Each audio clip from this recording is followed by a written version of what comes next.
So we will be given an integer n as input. So in our sample input 1, the value of integer n is equal to 10. So we have to return a doubly linked list which contains the binary representation of the integer n. So the binary representation of the integer 10 is 1010. So in our output we can see that there is a doubly linked list being printed which contains the binary representation of 10. So we are printing 1010. And similarly, we should also reverse the doubly linked list. So after reversing the binary representation, it will be 0101.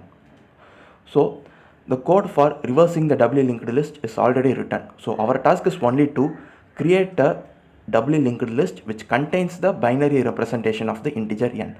So we have to define that function named getBinaryRepresentation. So now let us see how we will be defining that function. So first I am creating a new integer array named binary and an integer variable named L, and I am setting it to 0.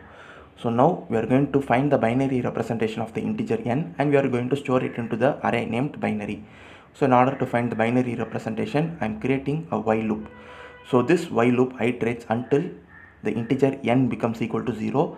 So for finding the binary representation, we have to divide n by 2 in every iteration.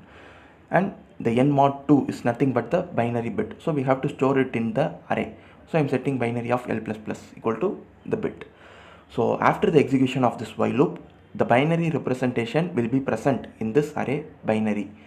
So next our task is to implement the doubly linked list. So in order to do that, I am creating head and temp pointer, and initially I am setting both of them as null. So now we have the binary representation of the integer n stored in the array named binary. So now for every bit present in the array, we have to create a new node, and we have to keep on adding it into the doubly linked list. So that is how we will be able to create a doubly linked list. So we have to create head reference. So we have to do those things. So what we are going to do is, for every integer present in the array named binary, we are going to create a new node and we are going to add it into the doubly linked list. So first we have to iterate through this integer array named binary. So I am creating this for loop. So here this loop iterates from I is equal to L minus 1 till I greater than or equal to 0. So the reason is because the logic which we have used stores the binary in reverse format. So in this binary array, the bits are going to be present in reverse order. So if you want the current binary representation, then we should iterate from the last. Only then we will get the correct binary representation. So that is why I am iterating from L minus 1 till I greater than or equal to 0. So in every iteration, the binary bit is nothing but the integer present in the array. So I am storing it in an integer variable data. So data is equal to binary of I.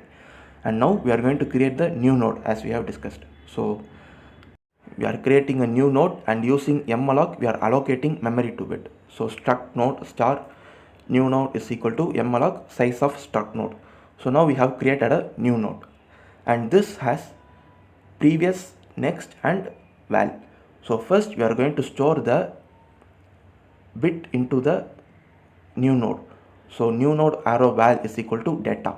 So here we are setting new node arrow val because that is how it is defined in the given structure of the question. So that is the reason why we are making use of val. So, and this data is nothing but the integer variable which we have created previously. So this is the new node which we have created. So soon after creating, we are not going to give any reference to the previous and next. So initially we are just going to keep them as null. So I am setting new node arrow previous is equal to null and new node arrow next is equal to null. So now we have to add this new node into the doubly linked list. So first we have to check whether head is equal to null. So if head is equal to null, then the new node is nothing but the first node. So we should be setting head is equal to temp is equal to new node, because our doubly linked list is empty. So this is the first node. So the head will be always pointing to the first node. So that is why we are setting head is equal to temp is equal to new node.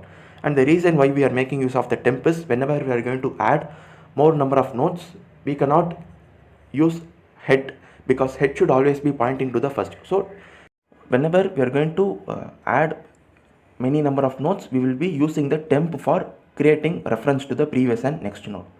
So this is what we will be doing whenever our doubly linked list is empty. So in the first iteration of the loop, we will enter into the if block, but in the next iteration, our head will not be equal to empty. So we will come into this else block. So now we are going to add another node. So already our doubly linked list contains one node. So now another node is going to be added, and we cannot make use of the head because head should always be pointing to the first node. So this is the reason why we are making use of the temp. So we will be using temp for setting the values of previous and next. So now we should create two links. So the new node previous should be containing the previous node address, and the previous node next should be containing the new node address. So here the previous node is nothing but the temp. So in the temp arrow next we should be storing the new node address. So here in the first line we are setting temp arrow next is equal to new node, and now in the new node's previous we should store the previous node address. So new node arrow previous is equal to temp, because temp is nothing but the previous node. So now we can successfully insert two nodes into our doubly linked list. So if we want to insert the third node, then again there will be some error. So in order to avoid that error only, we are executing this third line in the else. So we are setting temp is equal to new node. So what happens is the new node is now changed to temp.